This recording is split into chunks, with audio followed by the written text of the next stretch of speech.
Hi friends, welcome back to my channel Ashwini Arivu. ಇವತ್ತಿನ ವಿಡಿಯೋನಲ್ಲಿ ಮನೆಯಲ್ಲಿರುವಂಥ ಫ್ರಿಜ್ನ ಡೀಪಾಗಿ ಕ್ಲೀನ್ ಮಾಡ್ಕೊಳ್ಳೋದು ಹೇಗೆ ಅನ್ನೋದ್ರ ಬಗ್ಗೆ ನಿಮಗೆ ತಿಳಿಸ್ಕೊಡ್ತಾ ಇದ್ದೀನಿ.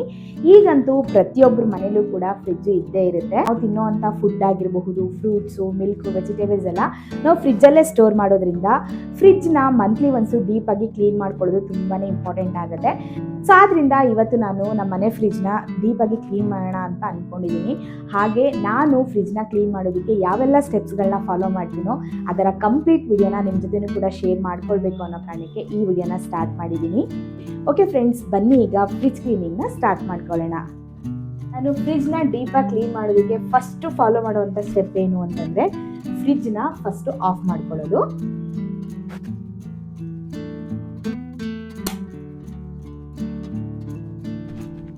ಸೊ ಫ್ರಿಜ್ನ ಕ್ಲೀನ್ ಮಾಡೋದಕ್ಕೆ ಫ್ರಿಜ್ನ ಕಂಪ್ಲೀಟಾಗಿ ಆಫ್ ಮಾಡ್ಕೊಂಡಿದ್ದೀನಿ. ಫ್ರಿಜ್ನ ಪ್ಲಗ್ನ ಕೂಡ ತೆಗೆದಿಟ್ಟಿದ್ದೀನಿ.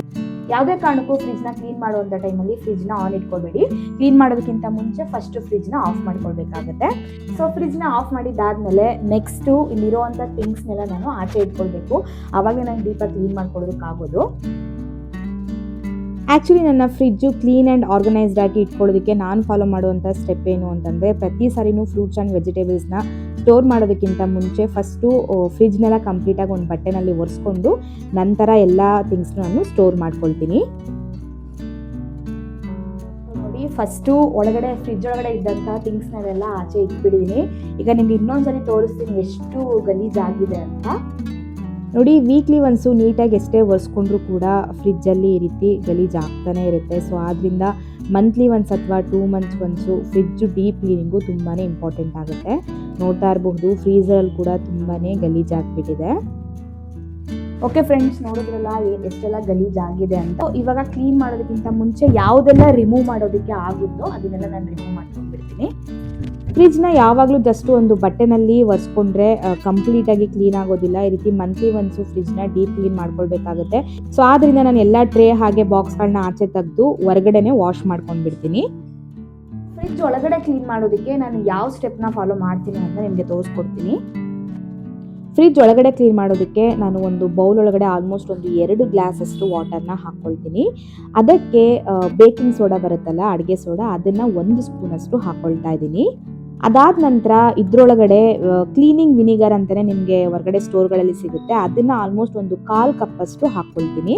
ನೀರೊಳಗಡೆ 2 ಇಂಗ್ರೀಡಿಯೆಂಟ್ಸ್ಗಳನ್ನ ಹಾಕ್ಕೊಂಡು ಚೆನ್ನಾಗಿ ಮಿಕ್ಸ್ ಮಾಡ್ಕೊಳ್ಬೇಕು. ಅದಾದ ನಂತರ ಕ್ಲೀನ್ ಮಾಡ್ಕೊಳ್ಳೋದಕ್ಕೆ ನಾನು ಈ ರೀತಿ ವೈಪ್ನ ತೊಗೊಂಡಿದ್ದೀನಿ. ನೀವು ಇದ್ರ ಜಾಗಕ್ಕೆ ಒಂದು ಕಾಟನ್ ಬಟ್ಟೆನ ಕೂಡ ತೊಗೊಳ್ಬಹುದು. ನೆಕ್ಸ್ಟು ಇದ್ರ ಜೊತೆಗೆ ಒಂದು ಬ್ರಷ್ನ ಕೂಡ ತೊಗೊಳ್ತೀನಿ. ಇಷ್ಟು ಥಿಂಗ್ಸ್ಗಳಿದ್ರೆ ಸಾಕು, ಫ್ರಿಜ್ನ ನಾವು ಡೀಪಾಗಿ ಕ್ಲೀನ್ ಮಾಡ್ಕೊಳ್ಬಹುದು.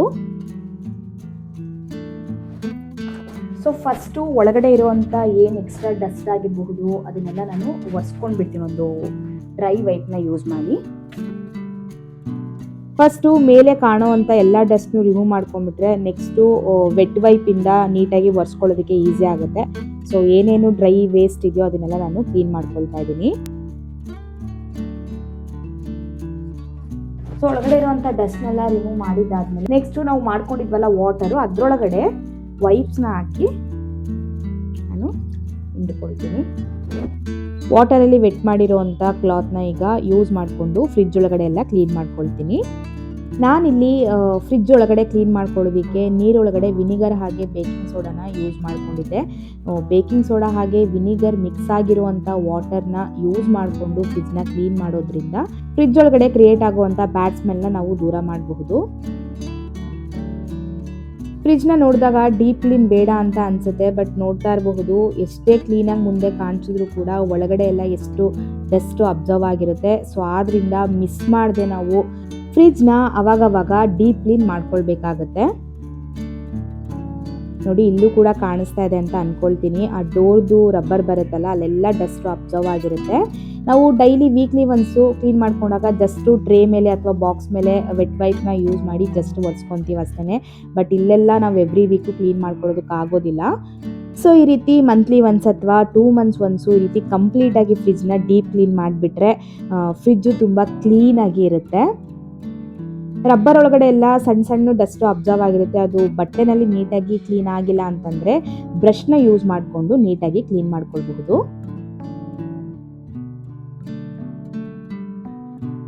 ನೋಡಿ ಫ್ರಿಡ್ಜ್ ಒಳಗಡೆ ಈ ಫ್ರೂಟ್ಸ್ದು ಟ್ರೇ ಅಥವಾ ವೆಜಿಟೇಬಲ್ಸ್ ಟ್ರೇ ಎಲ್ಲ ಬರುತ್ತಲ್ಲ, ನಾವು ಅವಾಗವಾಗ ಎಳ್ದು ಅಲ್ಲಿ ಒಂಥರ ಮಾರ್ಕ್ ಆಗೋಗಿರುತ್ತೆ, ಒಂಥರ ಕಲೆ ಕುತ್ಕೊಂಡಿರುತ್ತೆ. ಸೊ ಟೂತ್ ಬ್ರಷ್ನ ಜಸ್ಟು ವೆಟ್ ಮಾಡಿಕೊಂಡು ನಂತರ ಅಲ್ಲಿ ಸ್ಕ್ರಬ್ ಮಾಡಿಕೊಂಡ್ರೆ ಅಲ್ಲಿರೋವಂಥ ಕಲೆ ಎಲ್ಲ ಕ್ಲಿಯರ್ ಆಗಿಬಿಡುತ್ತೆ. ಆ್ಯಕ್ಚುಲಿ ನಮ್ಮ ಮನೆ ಫ್ರೀಸರಲ್ಲಿ ಐಸ್ ಕ್ರೀಮ್ ಎಲ್ಲ ಲೀಕ್ ಆಗಿ ತುಂಬಾ ಗಲೀಜಾಗಿಬಿಟ್ಟಿದೆ. ನೀವು ನೋಡ್ತಾ ಇರಬಹುದು, ಅಲ್ಲೆಲ್ಲ ಐಸ್ ಕ್ರೀಮ್ ಕಲೆಗಳೆಲ್ಲ ಕುತ್ಕೊಂಡ್ಬಿಟ್ಟಿದೆ, ಫುಲ್ ಅಂಟೆಂಟ್ ಆಗಿದೆ. ಸೊ ಈಗ ಕಂಪ್ಲೀಟಾಗಿ ಕ್ಲೀನ್ ಮಾಡ್ಕೊಳ್ಬೇಕು. ನೋಡಿ ಐಸ್ ಕ್ರೀಮ್ ಎಲ್ಲ ಲೀಕ್ ಆಗಿ ಫುಲ್ ಗಲೀಜಾಗೋಗಿದೆ. ಸೊ ತುಂಬ ಗಲೀಜಾಗಿದೆ ಅನ್ನೋ ಕಾರಣಕ್ಕೆ ಮತ್ತು ಮೆಟಲ್ ಸ್ಕ್ರಬ್ಬರ್ನ ತೊಗೊಂಡು ಯೂಸ್ ಮಾಡೋದಾಗಿರಲಿ ಅಥವಾ ತುಂಬ ಡಿಟರ್ಜೆಂಟ್ನ ಹಾಕಿ ರಬ್ ಮಾಡೋದು ಆ ರೀತಿ ಎಲ್ಲ ಮಾಡೋಕ್ಕೆ ಹೋಗಬಾರ್ದು. ಎಷ್ಟೇ ಗಲೀಜಾಗಿದ್ರೂ ಕೂಡ ಫ್ರಿಡ್ಜ್ ಒಳಗಡೆ ನಾವು ಮೈಲ್ಡಾಗೇ ಸ್ಕ್ರಬ್ ಮಾಡ್ಕೊಳ್ಬೇಕಾಗತ್ತೆ. ಸೊ ಆದ್ದರಿಂದ ಫಸ್ಟು ನಾನು ಕೈಯಿಂದನೇ ಅಲ್ಲಿ ಆಗಿರೋವಂಥ ಗಲೀಜೆಲ್ಲ ರಿಮೂವ್ ಮಾಡಿ ನಂತರ ಬ್ರಷ್ನ ಯೂಸ್ ಮಾಡಿಕೊಂಡು ಕ್ಲೀನ್ ಮಾಡ್ಕೊಳ್ತಾ ಇದ್ದೀನಿ. ಫ್ರಿಡ್ಜ್ ಒಳಗಡೆ ಯಾವುದೇ ಕಾರಣಕ್ಕೂ ಡೈರೆಕ್ಟಾಗಿ ವಾಟರ್ನ ಸ್ಪ್ರೇ ಮಾಡೋಕ್ಕೆ ಹೋಗಬೇಡಿ. ಹಾಗೆಯೇ ನೀವೇನಾದರೂ ತೇವದ ಬಟ್ಟೆಲಿ ಒರೆಸ್ಕೊತೀರಾ ಅಂದಾಗಲೂ ಕೂಡ ಆ ಬಟ್ಟೆ ನೀಟಾಗಿ ಬಟ್ಟೆನಲ್ಲಿರುವಂಥ ವಾಟರ್ನೆಲ್ಲ ಹಿಂಡ್ಬಿಟ್ಟು ನಂತರ ಒಳಗಡೆ ಒರೆಸ್ಕೊಳ್ಬೇಕಾಗುತ್ತೆ. ನೋಡ್ತಾ ಇರ್ಬೋದು, ಫ್ರಿಡ್ಜ್ ಒಳಗಡೆ ತುಂಬಾ ಗಲೀಜಾಗಿಬಿಟ್ಟಿದೆ. ಜಸ್ಟು ವೆಟ್ ಕ್ಲಾತು ಹಾಗೆ ಒಂದು ಟೂತ್ ಬ್ರಷ್ನ ಯೂಸ್ ಮಾಡಿಕೊಂಡು ನಾನು ಎಲ್ಲ ನೀಟಾಗಿ ಕ್ಲೀನ್ ಮಾಡ್ಕೊಳ್ತಾ ಇದ್ದೀನಿ. ನೋಡಿ ಫ್ರೀಸರ್ ಈಗ ಫುಲ್ ಕಂಪ್ಲೀಟಾಗಿ ಕ್ಲೀನ್ ಆಗಿಬಿಟ್ಟಿದೆ. ನೋಡಿ ಫ್ರಿಡ್ಜ್ ಎಲ್ಲ ಕ್ಲೀನ್ ಮಾಡಿದಾದ್ಮೇಲೆ ವಾಟರ್ ಕಲರ್ ಯಾವ ರೀತಿ ಆಗಿದೆ ಅಂತ. ಸೊ ನಾನೀಗ ಇದನ್ನು ಚೆಲ್ಬಿಟ್ಟು ಮತ್ತೆ ವಾಟರ್ನ ತೊಗೊಂಡು ಬರ್ತೀನಿ. ನೋಡಿ ಮತ್ತೆ ನಾನು ವಾಟರ್ನ ತೊಗೊಂಡು ಅದಕ್ಕೆ ಜಸ್ಟು ವಿನಿಗರ್ನ ಆ್ಯಡ್ ಮಾಡ್ಕೊಂಡಿದ್ದೀನಿ ಅಷ್ಟೇ ಈಗ ಕ್ಲೀನ್ ಮಾಡ್ಕೊಳ್ಳೋದಕ್ಕೆ. ಫಸ್ಟ್ ಟೈಮು ಫ್ರಿಡ್ಜ್ ಒಳಗಡೆ ಎಲ್ಲ ಕ್ಲೀನ್ ಮಾಡಿದ್ದಾದಮೇಲೆ ಸೆಕೆಂಡ್ ಟೈಮು ವಾಟರ್ ಒಳಗಡೆ ಜಸ್ಟ್ ವಿನಿಗರ್ನ ಹಾಕ್ಕೊಂಡಿದ್ದೀನಿ. ಹಾಕ್ಕೊಂಡು ಬಟ್ಟೆನ ತೇವ ಮಾಡಿಕೊಂಡು ಇನ್ನೊಂದ್ಸರಿ ಫೈನಲ್ ಆಗಿ ಫ್ರಿಡ್ಜ್ ಒಳಗಡೆ ಎಲ್ಲ ಒರೆಸ್ಕೊಳ್ತಾ ಇದ್ದೀನಿ. ಫ್ರಿಡ್ಜ್ ಒಳಗಡೆ ಅಷ್ಟೇ ಅಲ್ಲ, ಹೊರಗಡೆನೂ ಕೂಡ ಅದೇ ವೈಪ್ನ ಯೂಸ್ ಮಾಡಿ ನೀಟಾಗಿ ಒಂದ್ಸರಿ ಒರೆಸ್ಕೊಂಡ್ಬಿಡ್ತೀನಿ.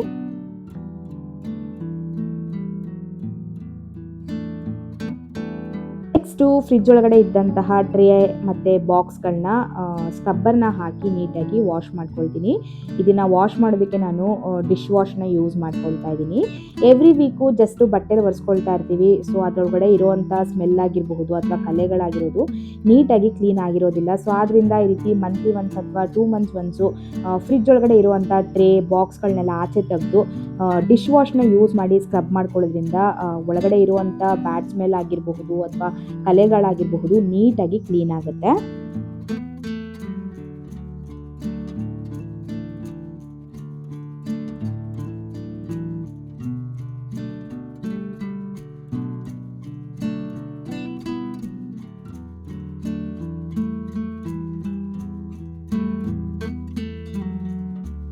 ನೋಡಿ ಫ್ರಿಡ್ಜ್ ಒಳಗಡೆ ಇದ್ದಂತಹ ಎಲ್ಲ ಟ್ರೇ ಹಾಗೆ ಬಾಕ್ಸ್ಗಳನ್ನ ಸ್ಕ್ರಬ್ ಮಾಡಿದ್ದು ಕಂಪ್ಲೀಟ್ ಆಯಿತು. ಸೊ ಈಗ ವಾಟರ್ ಹಾಕಿ ವಾಶ್ ಮಾಡ್ಕೊಳ್ತಾ ಇದ್ದೀನಿ. ನಂದು ಶಿಂಕ್ ಏರಿಯಾ ತುಂಬ ಚಿಕ್ಕದಾಗಿರೋದ್ರಿಂದ ಈಗ ದೊಡ್ಡ ದೊಡ್ಡ ಟ್ರೇ ಅಥವಾ ಬಾಕ್ಸ್ಗಳನ್ನ ಕ್ಲೀನಾಗಿ ವಾಶ್ ಮಾಡ್ಕೊಳ್ಳೋದಕ್ಕೆ ಆಗೋದಿಲ್ಲ. ಆಮೇಲೆ ತಗ್ಲಿದ್ರೆ ಅದು ಒಡೆದೋಗುವಂಥ ಚಾನ್ಸಸ್ ಇರುತ್ತೆ. ಸೊ ಆದ್ದರಿಂದ ಸ್ವಲ್ಪ ಸ್ಪೇಷಿಯಸ್ ಆಗಿರುವಂಥ ಪ್ಲೇಸ್ಗಳನ್ನ ನೋಡಿಕೊಂಡು ನೀವು ಫ್ರಿಡ್ಜ್ ಒಳಗಡೆ ಇರುವಂಥ ಟ್ರೇಗಳನ್ನ ಆಗಲಿ ಬಾಕ್ಸ್ಗಳನ್ನ ಆಗಲಿ ನೀವು ವಾಶ್ ಮಾಡ್ಕೊಳ್ಬೇಕಾಗತ್ತೆ.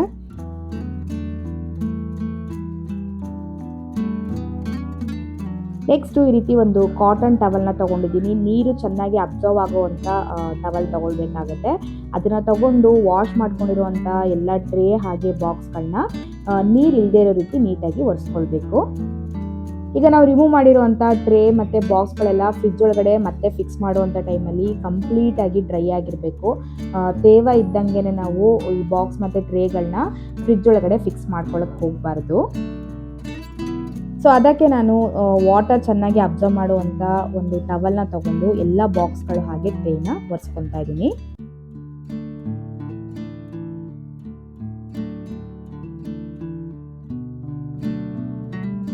ನೆಕ್ಸ್ಟು ಈ ರೀತಿ ಪ್ಲೇಟ್ಸ್ಗಳನ್ನ ಫಸ್ಟು ಒಂದು ಟವಲಲ್ಲಿ ಒರೆಸ್ಕೊಂಡಿದ್ದು ಆದಮೇಲೆ ನೆಕ್ಸ್ಟು ಒಂದು ಟಿಶ್ಯೂನ ತೊಗೊಂಡು ನೀಟಾಗಿ ಒರೆಸ್ಕೊಳ್ಬೇಕು. ಸೊ ಆ ರೀತಿ ಮಾಡೋದ್ರಿಂದ ತುಂಬಾ ಕ್ಲೀನ್ ಆಗುತ್ತೆ ಈ ಪ್ಲೇಟ್ಸ್ಗಳೆಲ್ಲ. ನೋಡಿ ಫಸ್ಟು ಒಂದು ಟವಲಲ್ಲಿ ಒರೆಸ್ಕೊಂಡು ನೆಕ್ಸ್ಟು ಒಂದು ಟಿಶ್ಯೂನ ಯೂಸ್ ಮಾಡ್ತಾ ಇದ್ದೀನಿ.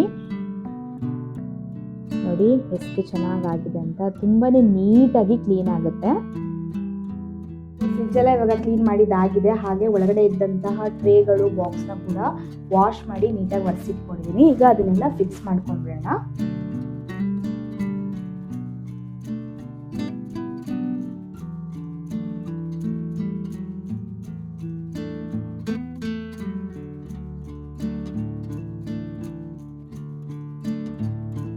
ನೋಡಿ ಎಲ್ಲ ಪ್ಲೇಟ್ಸ್ ಹಾಗೆ ಬಾಕ್ಸ್ಗಳನ್ನ ಫಿಕ್ಸ್ ಮಾಡಿದ್ದೀನಿ. ನೋಡ್ತಾ ಇರಬಹುದು ಎಷ್ಟು ಕ್ಲೀನಾಗಿ ಕಾಣಿಸ್ತಾ ಇದೆ ಅಂತ. ಫ್ರಿಜ್ ಒಳಗಡೆ ಇರುವಂಥ ಪ್ಲೇಟ್ಸು ಹಾಗೆ ಬಾಕ್ಸ್ನೆಲ್ಲ ವಾಶ್ ಮಾಡಿರೋದ್ರಿಂದ ಫುಲ್ ಎಲ್ಲ ಶೈನ್ ಆಗ್ತಾ ಇದೆ, ತುಂಬಾ ಕ್ಲೀನಾಗಿ ಕಾಣಿಸ್ತಾ ಇದೆ. ಫ್ರಿಜ್ನೆಲ್ಲ ಡೀಪಾಗಿ ಕ್ಲೀನ್ ಮಾಡಿದ್ದು ಕಂಪ್ಲೀಟ್ ಆಗಿದೆ. ಸೊ ಇವಾಗ ಅದರೊಳಗಡೆ ಏನೆಲ್ಲ ಥಿಂಗ್ಸ್ ಇಟ್ಟಿದ್ನೋ ಅದನ್ನು ಜೋಡಿಸ್ಕೊಬೇಕಷ್ಟೇ. ಸೊ ಫ್ರಿಜ್ನ ಕ್ಲೀನ್ ಮಾಡಬೇಕು ಅನ್ನೋ ಕಾರಣಕ್ಕೆ ಯಾವ ಕಂಟೈನರಲ್ಲೂ ನಾನು ಫುಡ್ನ ಫಿಲ್ ಮಾಡಿರಲಿಲ್ಲ. ಸೊ ಈಗ ಫ್ರಿಜ್ಜೆಲ್ಲ ನೀಟಾಗಿ ಕ್ಲೀನ್ ಆಗಿದೆ. ಸೊ ಆದ್ದರಿಂದ ಎಲ್ಲ ಜಾರಲ್ಲೂ ಫುಡ್ ಐಟಮ್ನ ಫಿಲ್ ಮಾಡಿ ನಂತರ ಫ್ರಿಜ್ ಒಳಗಡೆ ನಾನು ಜೋಡಿಸ್ಕೊಂಡ್ಬಿಡ್ತೀನಿ.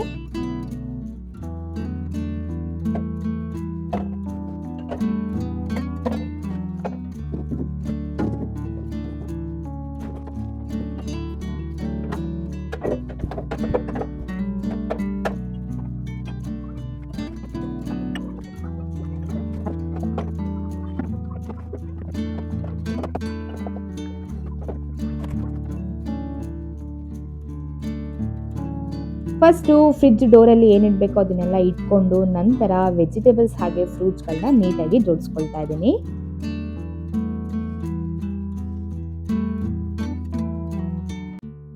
ಫ್ರಿಡ್ಜ್ ಒಳಗಡೆ ಎಲ್ಲ ಥಿಂಗ್ಸ್ಗಳನ್ನು ಆರ್ಗನೈಸ್ ಮಾಡಿದ್ದು ಕಂಪ್ಲೀಟ್ ಆಗಿದೆ. ನೆಕ್ಸ್ಟ್ ಈಗ ಫ್ರೀಸರ್ ಪೋರ್ಷನಲ್ಲಿ ಏನೆಲ್ಲ ಇಡಬೇಕು ಅದನ್ನೆಲ್ಲ ಇಟ್ಕೊಂಡ್ಬಿಡ್ತೀನಿ.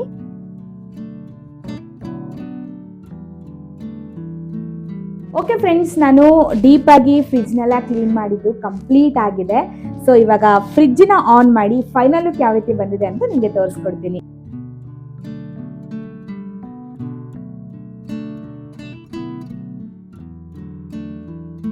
ನೋಡಿ ಫ್ರೆಂಡ್ಸ್, ಕಂಪ್ಲೀಟಾಗಿ ಕ್ಲೀನ್ ಮಾಡಿದ್ದಾದಮೇಲೆ ಫ್ರಿಜ್ ಯಾವ ರೀತಿ ಕಾಣಿಸ್ತಾ ಇದೆ ಅಂತ ತುಂಬಾ ಕ್ಲೀನಾಗಿ ಕಾಣಿಸ್ತಾ ಇದೆ. ಮುಂಚೆ ಇಲ್ಲೆಲ್ಲ ಹಿಟ್ಟಿನ ಮಾರ್ಕು, ಕಲೆಗಳು ಆ ಥರ ಎಲ್ಲ ಅಂಟಂಟೆಲ್ಲ ಇತ್ತು. ಬಟ್ ಇವಾಗ ತುಂಬಾ ಕ್ಲೀನಾಗಿದೆ, ತುಂಬ ಶೈನಾಗಿ ಕೂಡ ಕಾಣಿಸ್ತಾ ಇದೆ. ಈ ರೀತಿ ಫ್ರಿಜ್ನ ಕ್ಲೀನ್ ಮಾಡಿ ಎಲ್ಲ ಥಿಂಗ್ಸ್ನು ಆರ್ಗನೈಸ್ಡ್ ಆಗಿ ಇಡೋದ್ರಿಂದ ಫ್ರಿಜ್ಜು ತುಂಬಾ ಚೆನ್ನಾಗಿ ಕಾಣುತ್ತೆ. ಅಷ್ಟೇ ಅಲ್ಲ, ನಾವು ತಿನ್ನೋವಂಥ ಫ್ರೂಟ್ಸು, ವೆಜಿಟೇಬಲ್ಸು ಆಲ್ಮೋಸ್ಟ್ ಒಂದು ಕಿಚನಲ್ಲಿ ಯೂಸ್ ಮಾಡುವಂಥ ಒಂದು 50% ಅಷ್ಟು ಫುಡ್ಡು ನಾವು ಫ್ರಿಜ್ಜಲ್ಲೇ ಸ್ಟೋರ್ ಮಾಡೋದ್ರಿಂದ ಫ್ರಿಜ್ಜು ಯಾವಾಗಲೂ ಕ್ಲೀನಾಗಿರೋದು ತುಂಬಾ ಇಂಪಾರ್ಟೆಂಟ್ ಆಗಿರುತ್ತೆ.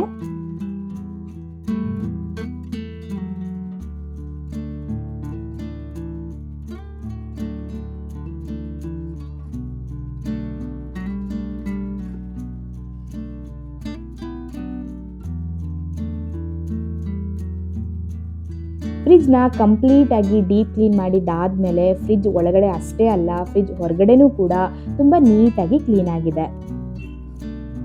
ಓಕೆ ಫ್ರೆಂಡ್ಸ್, ನೋಡಿದ್ರಲ್ಲ ಮನೆಯಲ್ಲಿರುವಂಥ ಫ್ರಿಜ್ಗಳನ್ನ ಡೀಪಾಗಿ ಕ್ಲೀನ್ ಮಾಡೋದು ಹೇಗೆ ಅಂತ. ತುಂಬಾ ಸಿಂಪಲ್ ವೇನಲ್ಲಿ ಮನೇಲಿರುವಂಥ ಫ್ರಿಜ್ಗಳನ್ನ ನಾವು ಡೀಪಾಗಿ ಕ್ಲೀನ್ ಮಾಡ್ಕೊಳ್ಬಹುದು. ಈ ರೀತಿ ಮಂತ್ಲಿ ಒನ್ಸು ಫ್ರಿಜ್ನ ಡೀಪಾಗಿ ಕ್ಲೀನ್ ಮಾಡ್ಕೊಳ್ಳೋದ್ರಿಂದ ಫ್ರಿಜ್ಜಲ್ಲಿ ಆಗಾಗ ಬರುವಂಥ ಬ್ಯಾಡ್ ಸ್ಮೆಲ್ನ ನಾವು ಅವಾಯ್ಡ್ ಮಾಡ್ಕೊಳ್ಬಹುದು. ಹಾಗೆ ಫ್ರಿಜ್ನ ತುಂಬ ಆರ್ಗನೈಸ್ಡ್ ಆ್ಯಂಡ್ ನೀಟಾಗಿ ಮೇಂಟೈನ್ ಮಾಡ್ಕೊಳ್ಳೋದು ಕೂಡ ತುಂಬಾ ಹೆಲ್ಪ್ ಆಗುತ್ತೆ. ಐ ಹೋಪ್ ಈ ವಿಡಿಯೋ ನಿಮ್ಮೆಲ್ಲರಿಗೂ ಯೂಸ್ಫುಲ್ ಆಗಿರುತ್ತೆ ಅಂತ ಅಂದ್ಕೊಳ್ತೀನಿ. ಇದೇ ರೀತಿಯಾದಂತಹ ಯೂಸ್ಫುಲ್ ವೀಡಿಯೋಸ್ಗಳನ್ನ ನೀವು ನೋಡಬೇಕು ಅಂತಂದರೆ ಮಿಸ್ ಮಾಡದೆ ನನ್ನ ಚಾನಲ್ನ ಸಬ್ಸ್ಕ್ರೈಬ್ ಮಾಡ್ಕೊಳ್ಳಿ. ಓಕೆ ಫ್ರೆಂಡ್ಸ್, ಈ ವಿಡಿಯೋನ ಇಲ್ಲಿಗೆ ಎಂಡ್ ಮಾಡಿ ಮುಂದಿನ ನನ್ನ ಒಂದು ಹೊಸ ಕಂಟೆಂಟೊಂದಿಗೆ ನಿಮ್ಮ ಮುಂದೆ ಬರ್ತೀನಿ. ಅಲ್ಲಿವರೆಗೂ ಥ್ಯಾಂಕ್ ಯು.